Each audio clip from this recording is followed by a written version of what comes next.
balls and banter. Balls and banter. No excuses, just win, win, win with your balls and banter. We got balls, we got pucks, we got sticks, we got everything in between. We got balls and banter. All right, folks, it's Tuesday. Hope everyone had an outstanding 4th of July. Going to talk about it. But first, I'm just curious, Tommy boy. Yes. How are you, and how was the pickleball tournament? The pickleball tournament was fantastic. It was I formed a company called Relentless Rally, and we had our first pickleball tournament here in Toledo, and it was called Rumble at the River. It sold out, and the finals included a sudden death. We had a tie and had to go into sudden death to determine who the winner was. I love it. Well, we've got some pictures here. Your outfit, by the way, outstanding. Thank you. I was trying to capture that, romanticism from the early 80s with John McEnroe and Bjorn Borg. Yes. Well, I think you did it. I think you nailed it. So it sold out. Sudden death in the final. That's awesome. I would say that's a successful maiden voyage for the company and for the tournament. Yeah, there's a lot to be learned from it, and that's what I'm kind of doing right now, is doing an after-action report on everything. But as far as the tournament play itself, the reaction from the players, because this wasn't your typical tournament, what I'm doing is launching a different division within the pickleball world. This is an endurance division that I'm doing. So my tournaments range from 4 hours to 24 hours. That's crazy. Yeah, I mean, you've told me about it. I'm proud of you, man. I'm proud that you pulled it off, that it was a banger. It was an all-out success. Obviously, you always learn from things. You're always moving and growing and adapting, but that's awesome. Tell me about your 4th. I know we texted a little bit, but tell the audience about your 4th.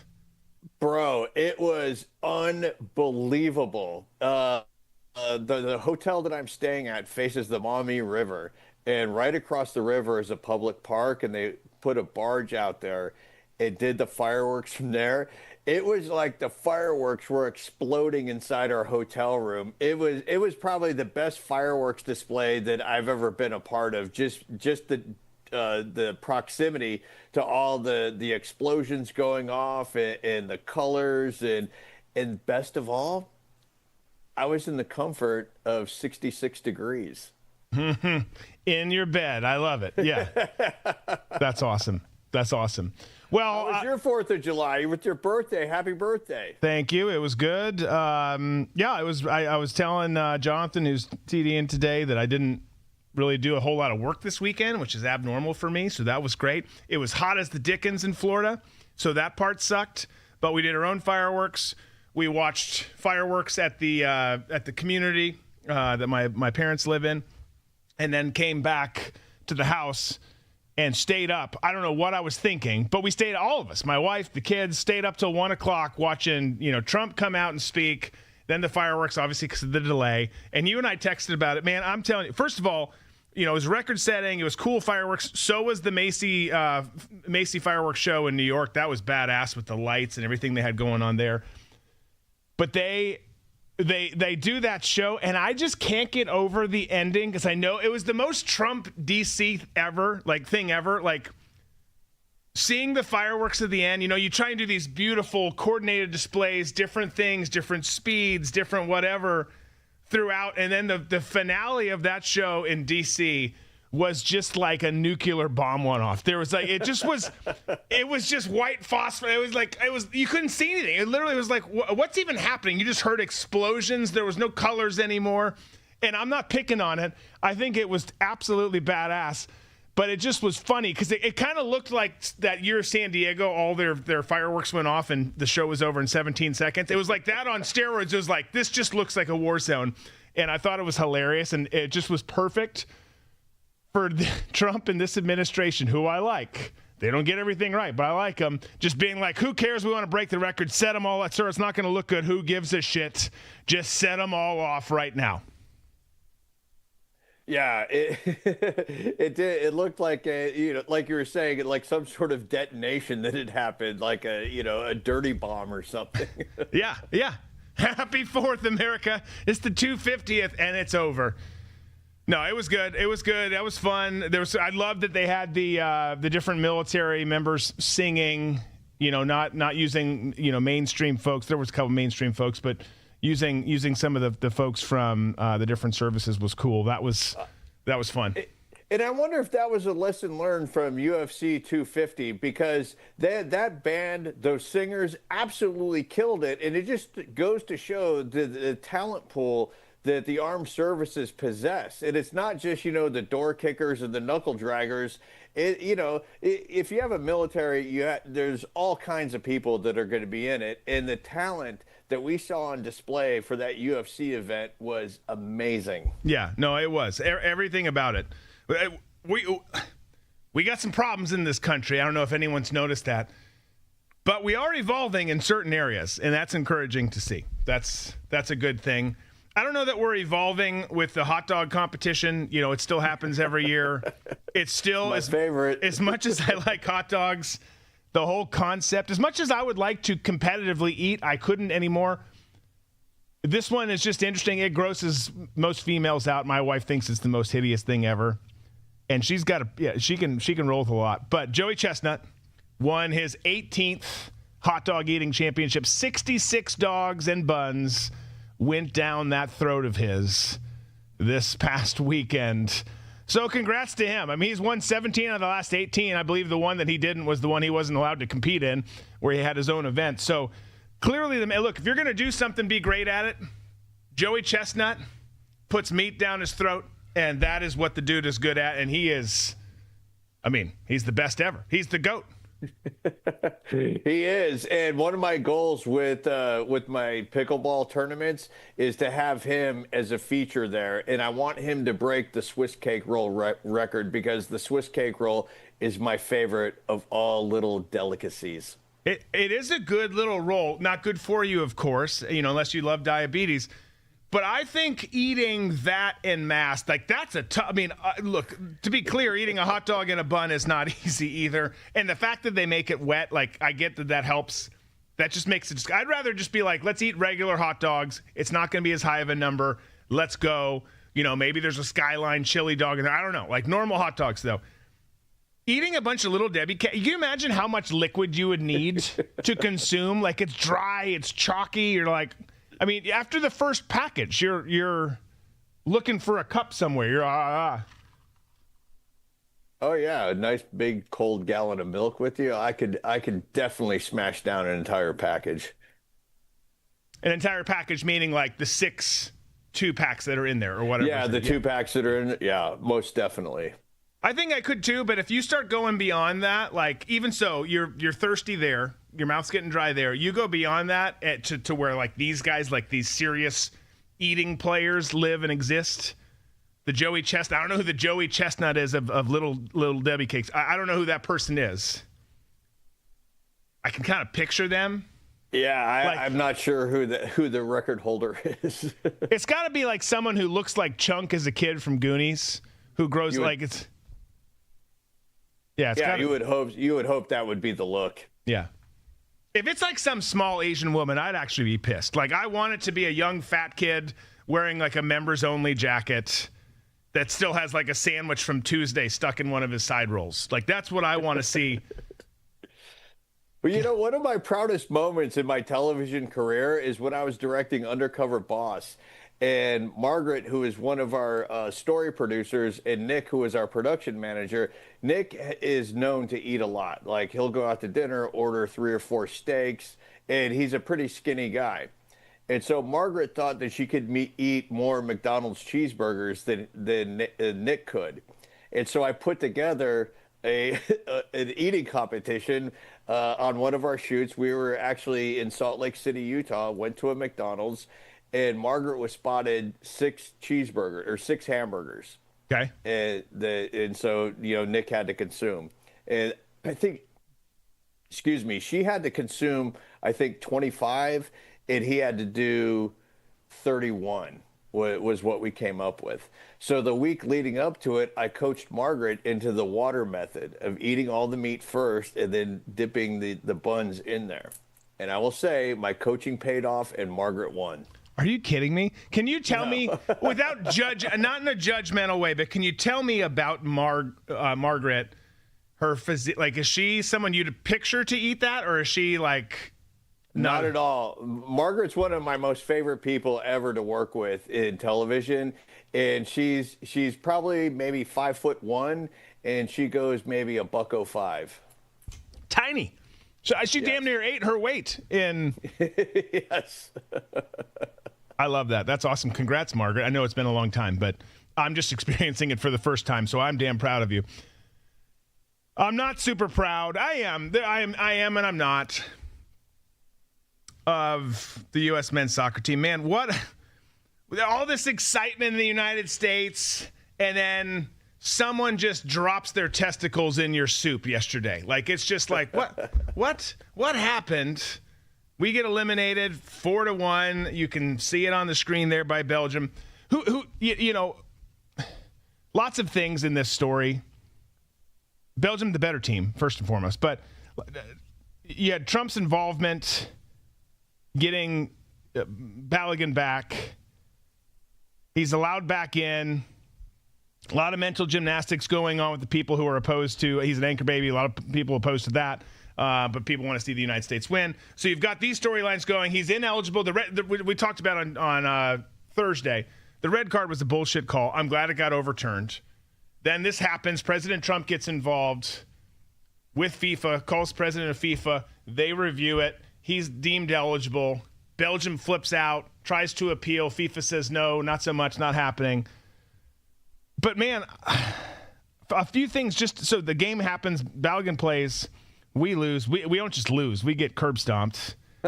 and it sucks, but, like, we needed to play really good in that game to hang in there in the first place. And Belgium's better. We needed a perfect game. We had far from it. I mean, you had Christian Pulisic who lost the ball 11 times in the first half. Ended up getting pulled. His leg was hurting him later, but he ended up getting pulled. Goalie, like I still don't quite happened mentally. Hard to go into someone else's head. Certainly, you don't want to go in mine.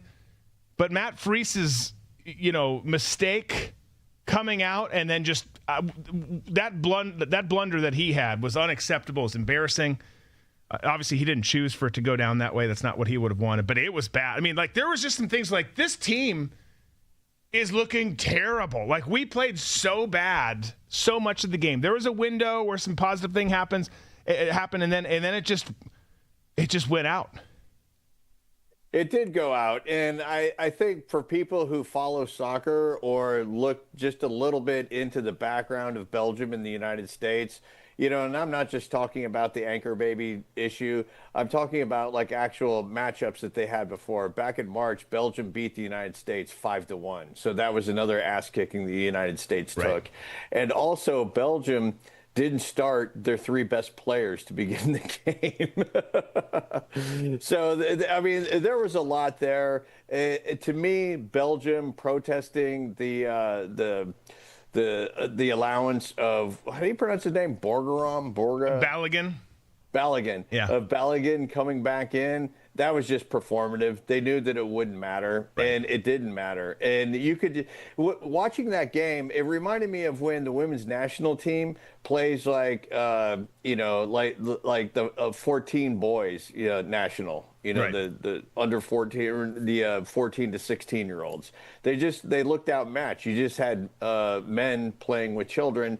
And the whole Balogun thing, and I know you discussed it on Thursday, but I think it's worth repeating. If Balogun was actually really good, he'd be on the English team. Let's not kid ourselves. He'd be playing for England right now. And he's not that good. He couldn't make that team, so that's why he took us. He's like that, what's her name? The Goo chick, the United States chick who went over during the Olympics, was on the Chinese team. Yeah.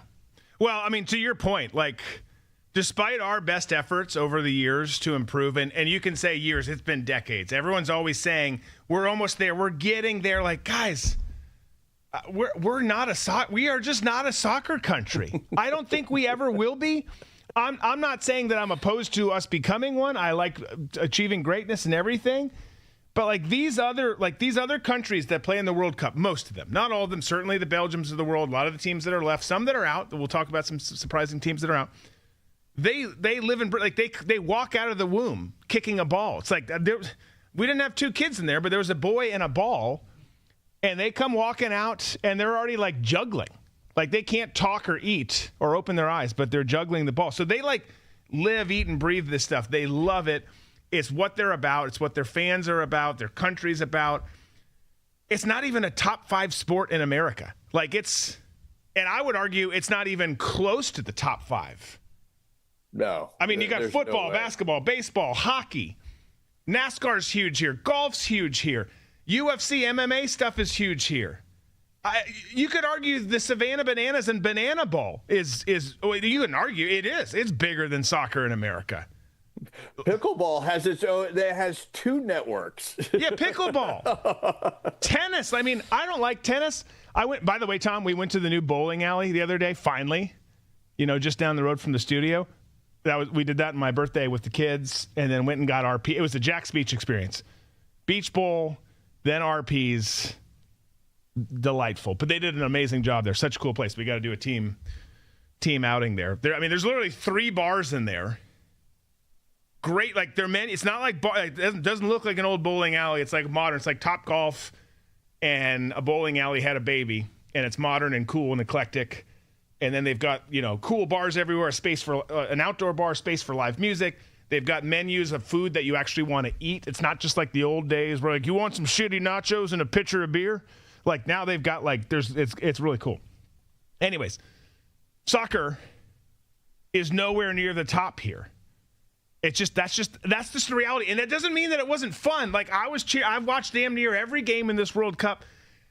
I pick on soccer a lot. I don't hate it as much as I make it sound like I do, but it's just not a big American sport. Like it's just not going to be. So that was fun, and now it's over. and now it's over. And by the way, it's in the title, so we got to just reference this. After their 4th goal. A lot of people pissed about this. Certainly the MAGA crowd pissed about it. Belgian players do the Trump dance. They're out there, doing their... Guys, that's freaking next level trolling. I think it's amazing.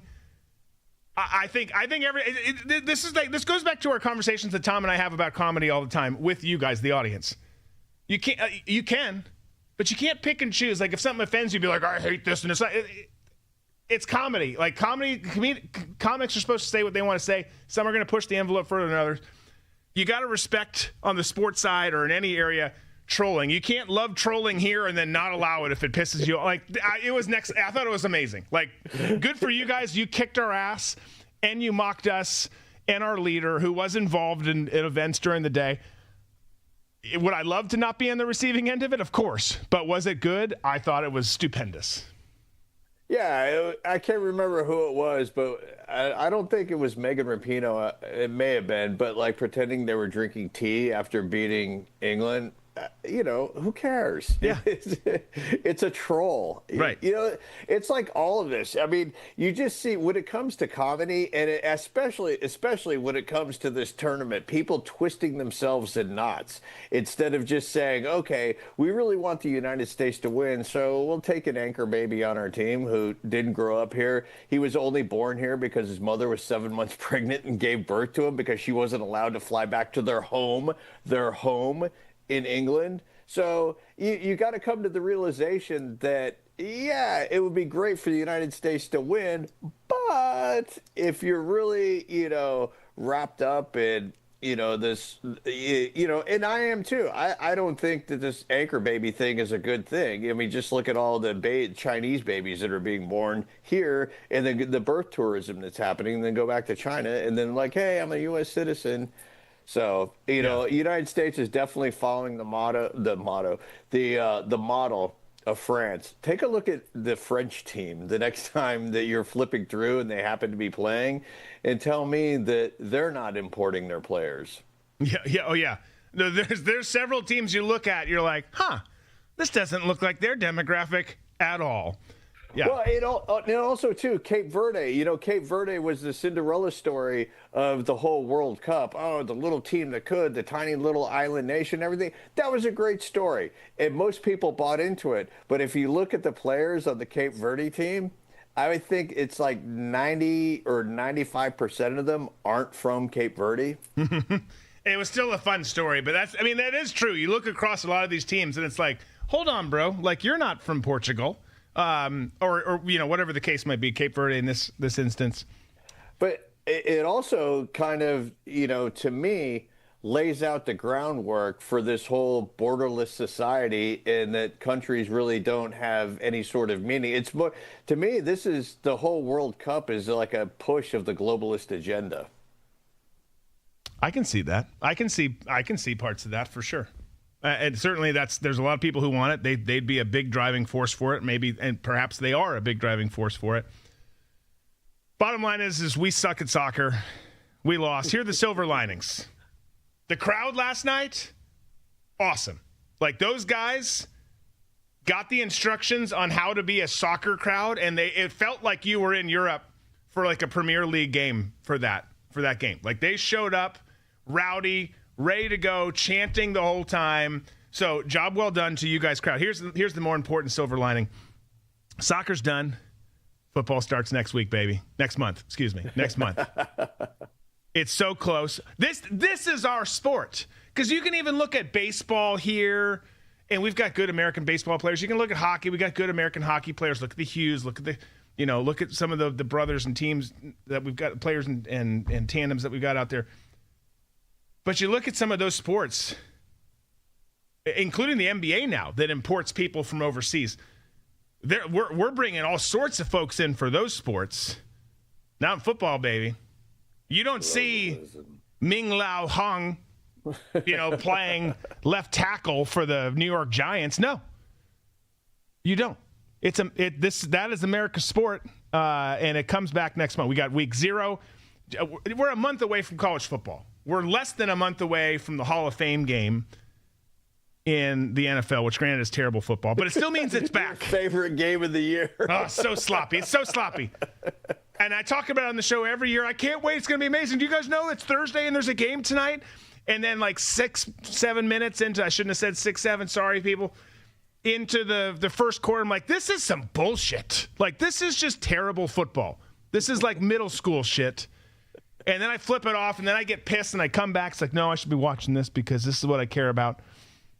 And then eventually you're just like, do you want to watch like an old rerun of Friends? And you move on. But it is coming back, and thank God. It is about damn time. It has been a great spring, better than I anticipated. I've talked about it a lot. I've made a lot of growth as a human being during this spring in this non-football season of life, but I'm ready for it to be over. I don't want it. I don't want any more growing. I want to just get back to what I know.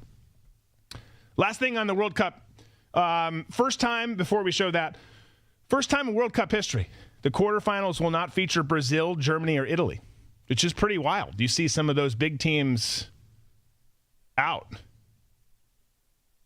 You have, Portugal, who's really good, who's out now. Some great teams. This is what it looks like remaining bracket. And actually, it's not even up to date because Argentina beat Egypt early. They scored like 3 goals in 13 minutes at the end of the game to end up knocking off the Egyptians and moving on. So they'll face the winner of Switzerland and Colombia. Man, I was telling my kids the other day, bringing up Colombia, you go back to 19. I'll never forget this. I forget the game. Well, it was the game that we won. The game against us in '94 World Cup. Beat Colombia. Didn't the dude score a goal? He scored a goal on his own team, right? An own goal, yeah. Yeah, he scored an own goal. Of his life. He goes back to Colombia, murdered down the streets the next. I mean, I'm laughing. It's not funny. It's terrible. But I'm like, that's what soccer countries do. If we were a soccer country, our goalie would be, and I'm not advocating it, our goalie would be dead today if we were a soccer country in South America. Thank God we're not. We love your avocados. Some people love your drugs. I'm not for them. But Our goalie will live. He will get to go on. I think he plays for the New York team, and I don't know if he has a family or not, but he'll get to go on and see his loved ones. It's not worth it. Not over soccer, but that's a crazy story. Like I just never. It's always going to be in my head when the World Cup comes up. Speaking of celebrations, how do you like Norway's celebration with the drum and the rowing? I love it. I love it. You know, because the Nords gave so it's the same drumming cadence of the Skol chant, which the Nords gave us. I forget if it was people from Norway or Sweden, but they gifted that to the Vikings, taught the crowd how to do it. Now it's the best chant in American professional sports. I love that the Spurs and people like that are trying to steal it. Like, what are we doing? This is so dumb. But I think that's badass. I'm all in on Norway. I'm all in for the. I wanted Sweden to do better than they did. I'm all in on the Nords now. Let's go do it. Like that team's big too. Like there's some big Nords running around that field. You know, dudes who it's like. You look like both a Viking and like a villain in like The Firm or like one of these like 80s movies who's just like or Lethal Weapon, just killing everybody.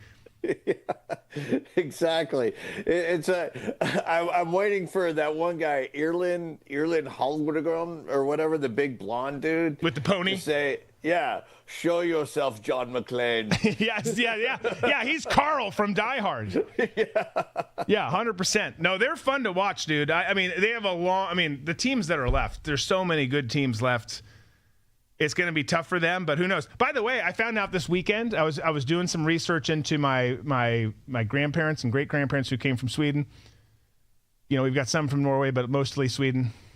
And my actual last name is Bjorkvist, and then they simplified it to Bergqvist in America. A lot simpler. It's a lot simpler. Yeah, it's Bjork, and then still the Quist, but of course they pronounce it with a V. So learned a lot. Lot of. Not going to go into all of it because we don't have time, and you probably don't care. But that was interesting to see. All right, so there's another game that starts in 30 minutes, and then from there we move on to the quarterfinals. Will be interesting, and you could say, "Well, I'm not watching it anymore because America's not in it." Well, again, guys, we're not that great at soccer. It's been a great World Cup. Enjoy it while we've got it. We've got a little window left until football starts, preseason starts. Let's just live it up until then. One of my favorite parts about soccer before we move on is, and I saw it in the game last night where I keep wanting to call him Tom Bergeron, but the the American Nigerian dude, he ended up colliding with another player, and the other player took the brunt of the hit, and he was on the ground going, oh. And so Bergeron kind of did the old, oh, you know how like when like your kids like get into a fight and one actually ends up hurting the other one, and then you walk into the room, but they're both on the ground acting like they're hurt? That's exactly what these soccer kind of collisions look like to me. There's actually one person who's really hurt, and the other person just sort of pretending they got hurt, even though they initiated the contact. Yeah, 100%. No, I can't stand that part. Like, it's honestly worse than probably just because of the frequency of it. You know, when a punter goes down and tries to sell something in the NFL and get that 15-yard penalty and a first down, it's like, oh, my God, dude. Like, stop it. You barely got brushed. But you barely get brushed in soccer, and you'd think they've been shot by a sniper. And it happens all the time. And what's so crazy about it is you know it, but it happens so much, and it pisses you off, and then you watch them 30 seconds later get up and sprint off as the whistle blows and the game's back in play. It's like, at least like fake it.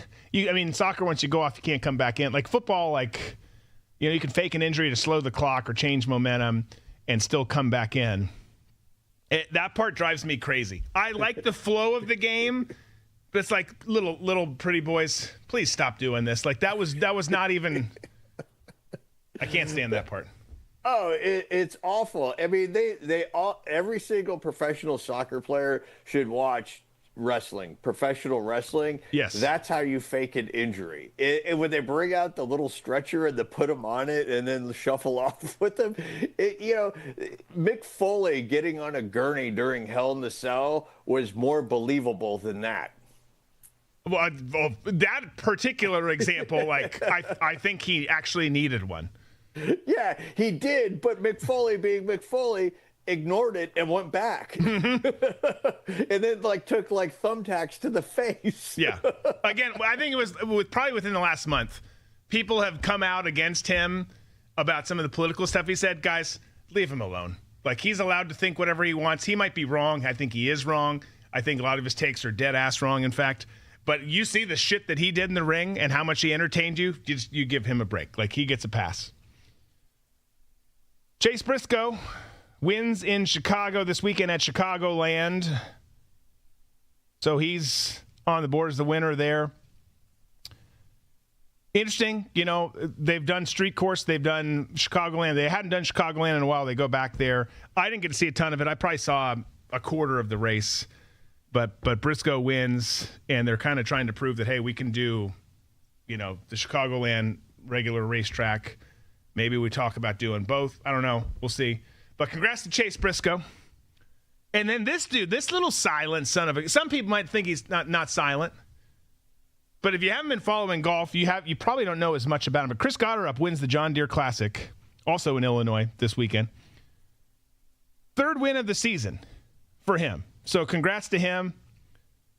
I would hate playing that tournament July 4th weekend. I just really want to be with family and chilling and blowing shit up and eating hot dogs and my Grandma Hazel's beans and all the stuff that we do. But good for him. And you know what's crazy is we've got this other graphic. Yeah. Wins since May of 2024. Scotty Scheffler, 10. That makes sense. That checks out. Rory McIlroy, 5. Also checks out. They're two of the world's elite golfers. Chris Gotterup, also 5.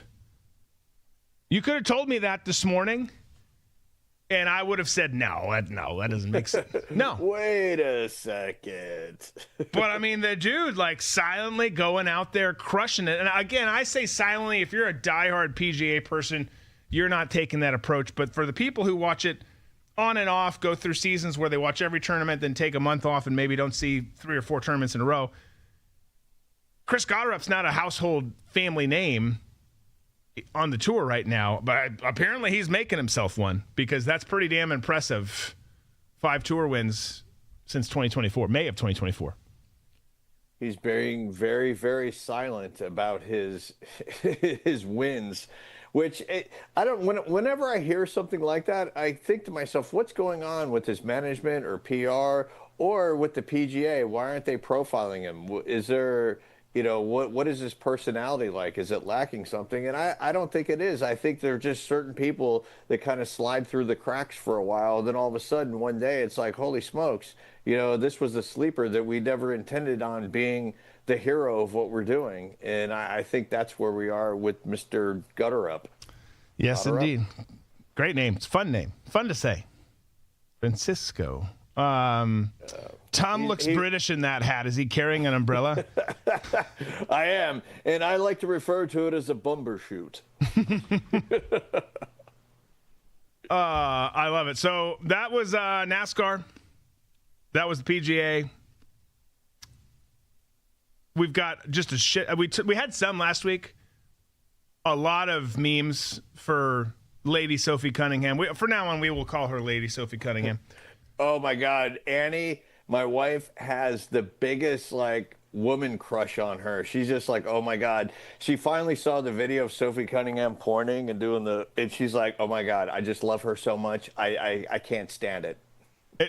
How could you not? How could you not? Male, female, it doesn't matter. I was showing my wife this weekend too. She was like, I haven't seen the video. I was like, let me show you. Ask me to show you Sophie Cunningham and I shall do it. I try not to the rest of the time. But yeah, how could you not love the girl? And friend of the show. And friend of the show. Yeah, I mean, absolutely. We've got a spot reserved for you, Sophie. Right here. We'll do it. We'll do it together.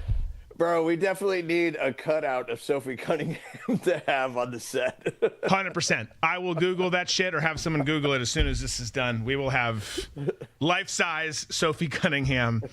And that's not weird. She's a celebrity. She's a big freaking deal. She is we've talked about this so much. Obviously, Caitlyn is an absolute stud. She's what the NBA needs.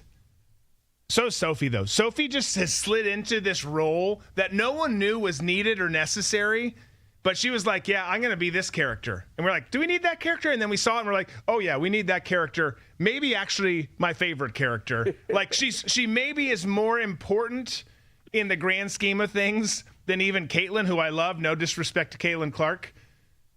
But the pizzazz, the sizzle, I don't know what you how do you describe Sophie and just the piss and vinegar that she's got? That's a tough one because, in the years that I've worked in television, there's certain people that just have it. And when everyone says, oh, they have it, and it's a very hard thing to describe. And it's something about your personality, your aura, and the natural energy that you give off that is able to get through, to reach through the screen and make people feel certain emotions about you. And not too many people possess that.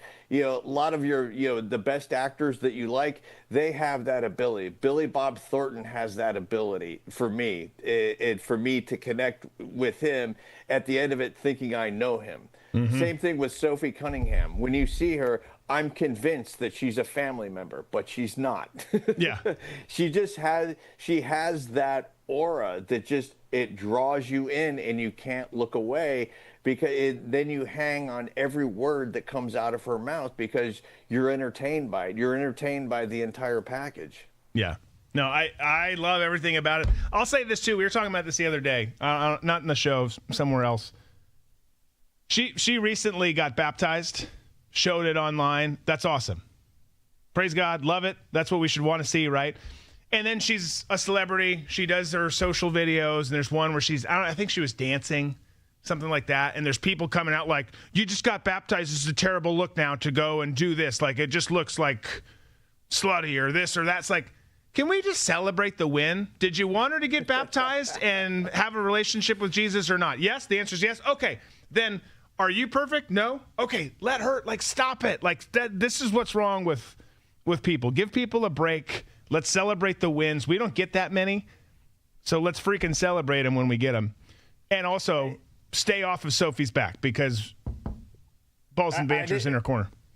I didn't realize there's a dress code for being a Christian, but I guess there kind of is with certain religions, and I get that. But I also get hypocrisy, and I also get the fact that most of the people who are complaining about Sophie Cunningham being a Christian and then saying, how she carries herself isn't very Christian-like.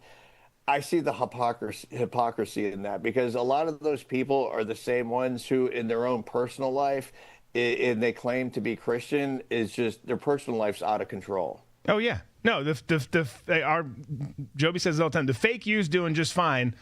You're judging, you're doing all these things. I'm telling you, people like Sophie publicly getting baptized, publicly declaring Christ is Lord, whatever they've done, all in that vein though, they're making more of an impact than a lot of these people who are criticizing them that say they're Christians. I'm not saying there's pastors who are a dumpster fire too. There's ones that aren't.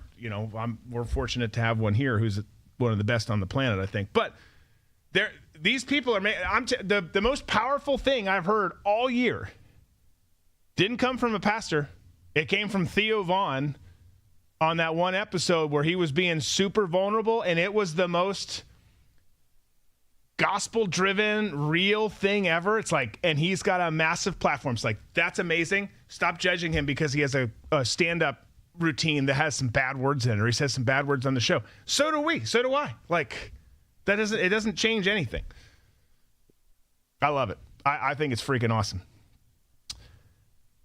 If you're Brendan Sorsby right now, this is a weird situation, right? So Brendan Sorsby starts at Indiana. He didn't start at, but he began his collegiate career at Indiana, goes to Cincinnati, does start there, transfers on a big NIL deal to Texas Tech, who's obviously spending all that crazy Billy Bob Thornton oil money on building the Red Raiders. And then it's discovered that he's got this massive gambling problem. So that whole saga unfolds. He's ineligible. Then he's eligible. There's an injunction. He's eligible again. Then he's ineligible again. Then he's eligible again. Then schools start saying we're not going to schedule Texas Tech in any sports. The Big 12's getting sued. Texas Tech's getting sued. Everyone's getting sued. People are just suing. People are suing random people down the street that had nothing to do with the case. Like, we're suing you. Why? I have no idea, but we're doing it because that's what everyone's doing. So it just blows up. It goes crazy. Eventually, Texas Tech and Brendan decide to part ways. He's no longer going to play there. Those litigations for now go away. I don't know if they're going to continue or not. Then he was like, I'm going into the supplemental draft. Then the supplemental draft gets pulled, and the NFL's like, nope, we're not going to do that. So he's ineligible to play at college. He's ineligible to go in the supplemental draft. And now he's saying, well, and by the way, in between here and there, he also talks to the Canadian Football League, which is then, kind of the most sensible option for a gap year. And they're like, yeah, no, we're not letting you play on any of our teams either. So now he's just saying, and Ian Rappaport reported it here, but he's saying that he's just going to hold out and train and get ready for the 2027 NFL draft, which is next April.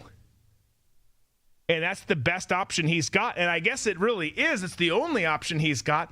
But, man, what a shitty option that is. Not playing a year of football at that level is a big deal. And you could say, well, someone blows their knee out. Yeah, but they blow their knee out. They're still in meetings. They're still in the room. They're still with the staff. You're on an island for the next year. Maybe someone would have taken a shot on you in the supplemental draft. Someone would have. They would have taken a shot on him in the supplemental draft if one was permitted and allowed to happen. It wasn't. So this story is going to be fascinating. Could it be cool and the great redemption arc is there where he does come back, he gets picked up as a free agent or, drafted in the 7th round next year? Yeah, it's possible. But, man, this is a tough one. This is a tough one. I see so many hurdles in the way of Brendan Sorsby right now. I'm not rooting against the kid. I hope that he does get past his addiction. I hope that he does play football again. But, man, here's an example of decisions have consequences, and this one could it could be really dicey for him. We talked about hypocrisy earlier. To me, this is more hypocrisy from the NFL and everybody else who's piling on this kid. Look at the NFL and what they let certain players get away with. And we can't jump to any conclusions now. We got to let the courts decide and this and that.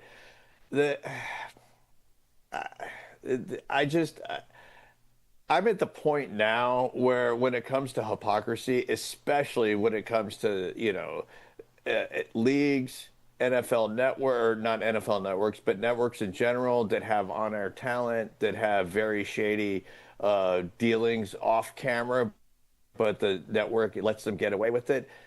But then they try and scold other people and hold them to a higher standard. I think it's a bunch of BS, and I think this is BS too. And I think that he does have a problem. He has got a horrible addiction, and I have a lot of sympathy for people who are in the throes of addiction. But I also believe in redemption and giving people a second chance. And I think that one of the worst things that you could do is deny an addict a second chance at something that they could make their livelihood from. Yeah. And I think they're doing a disservice to this kid. And I think that he's going to run the risk of falling off the wagon and maybe going the Art Schlichter route. Well, yeah, you take the one thing that he's worked his whole life for, his one dream, his one goal, his one passion. And he might have obviously had another passion, and it was not a good one. But the passion of playing football, which is good for you in terms of just football wasn't the issue. It was the other stuff. So you take that away, like that disrupts your whole world and leads to, in most cases, I would argue, more issues. Let him play somewhere. I agree, Tom. Like, you allow this NFL, but you won't allow this. People know, like, you're taking a risk on someone who could be an issue, who's got Stetson Bennett had an issue with people know what we're gonna see, and then you either grow up and you'll have a spot on this team, or you don't and you'll be gone. But it's shocking to me that not only them, but then also the CFL. It's like Canadian football. Like, first of all, you're in Canada. So, like, you want good talent. Like, he'd be we could have had Doug Flutie too, right? Like, we could have had this guy he's actually real human sized, but like he goes and plays in the Canadian Football League comes and then makes a name for himself in the NFL, like him or Warren Moon or whoever. But yeah, I think it's going to be really, really tricky for him, and I hate that for him because pissing on somebody when they're down he's not a serial killer. Like he's gambled. He gambled on his own team. Not great. He gambled a bunch of money that probably no one should. Certainly a kid at his age with the amount of money he had.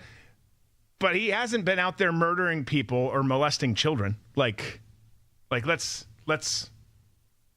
keep this in perspective. Speaking of heels, this day, last thing, we'll squeeze in and then we'll get out of here. But on this date, back in 1996, lost the state championship that year. Shouldn't have. It's tough. 1 point. We'll talk about it later. On this date in 1996, Hulk Hogan, rest in peace, turned heel in the New World Order, was born. You can see him there with Kevin Nash, Mean Gene Okerlund in the ring, and hey, yo, Scott Hall. The NWO obviously had a legendary run. And I just brought it up because, it's the anniversary of it, so a lot of people posting about it today.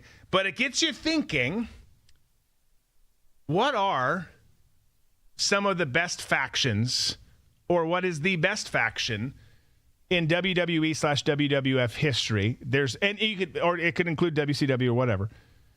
Because there's some great ones. I mean, there's NWO, there's D-Generation X, who had a great run. You had the Evolution, which also had Triple H in it. You have the Bloodline, who's around now with Roman Reigns.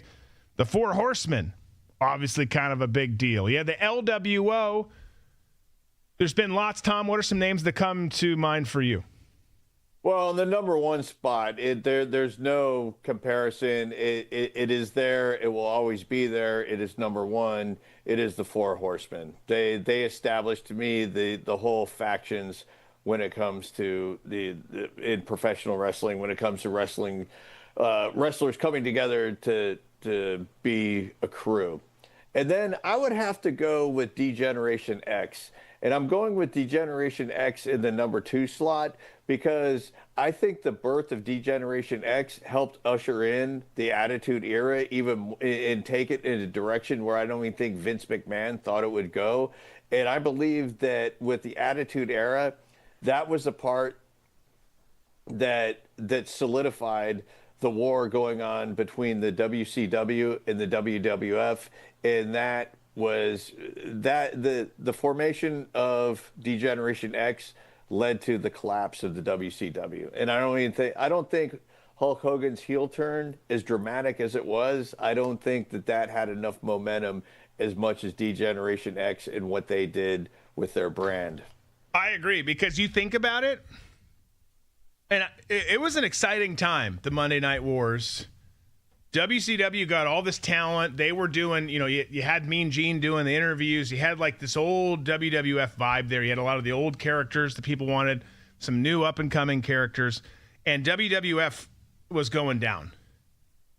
And then they pivoted hard. And to your point, like, I don't think all of it was, some of it not, like, degenerate. Like, there's scenes which aren't necessarily condoned, like, but there's like instances and scenes where like these guys are in the crowd getting people so spun up that like women are showing off their chest, like, but they're showing off at first just their bra, and they're like, no. And this, I mean, it went haywire for a while. But the Attitude Era, with the Stacy Keeblers and all the all the divas, like, they went so all in on that, which was really risky because it was very unfamily friendly for a while. But man, it paid off. And everyone was like, hold on, I do like Hulk Hogan and Rowdy Roddy Piper, but people are showing skin over on the other channel? Like, you had a bunch of males who were like, I'll be right back, let me just hit the other button. And they didn't come back. No, because then you had the birth of Stone Cold Steve Austin. You had The Rock going from Rocky Maivia and whatever faction he was with what's his name? The Godfather. Remember they had that all black faction? Yep. And then he broke out of that and became his own character. So it was a combination of D-Generation X. I think spawned those types of superstars that we had with Stone Cold and The Rock that made people initially switch over for the TNA, and they go, holy smokes, these characters are really good. And then getting back to the TNA part of the Attitude Era. Yeah, I think that when you're in a fight for your business, you're going to throw everything out there, and then eventually you're going to reel it back in once you've won, and that's what we saw happen with WWF. Yeah, no, 100%. Triple H is it's crazy because Triple H was a linchpin in the Attitude Era, the leader of D-Generation X. He was the worst. Yeah, absolutely. Like, he went so off the rails. And now he's brought it back as the chief content officer and made it way, way, way more family friendly, which is good. Like, it's better for wider viewership. It's better to not. I mean, some of the stuff that happened was like, this is NC-17 stuff here. Like, it did go a little overboard, but you had to show the puppies, and sometimes they would. Yeah. Especially if it was a pay-per-view. It's like, you got to be careful who's watching during a pay-per-view back in those days, because you might show something they haven't seen before. I remember I went to an event down in Fort Lauderdale, and I was checking out the merch, and I actually ended up buying the T-shirt from X-Pac, and on the front of it said, "Your ass is grass, and I'm gonna smoke you." You would never see that now in a WWE merch table now. No, they went balls out. And it was crazy, as WCW at the time had the Nitro Girls, or they had the Nitro Girls and the different girls who would come out at the beginning of the show. Yeah, Monday Night Nitro. They'd come out and dance in the ring, and they were just like ring girls in, like, sports bras and short skirts that would dance. And then WWE was like, hold my beer. Like, that's gay. We're going to make this thing totally different. And they did. Yeah, I would argue something a little bit provocative before we get out of here. I almost think, even though, and this sounds sinful to say, the Four Horsemen are the most legendary faction group in, I think, the history of wrestling. To the point where you've had different groups and young people try and replicate it. Some heirs or children to those original Four Horsemen.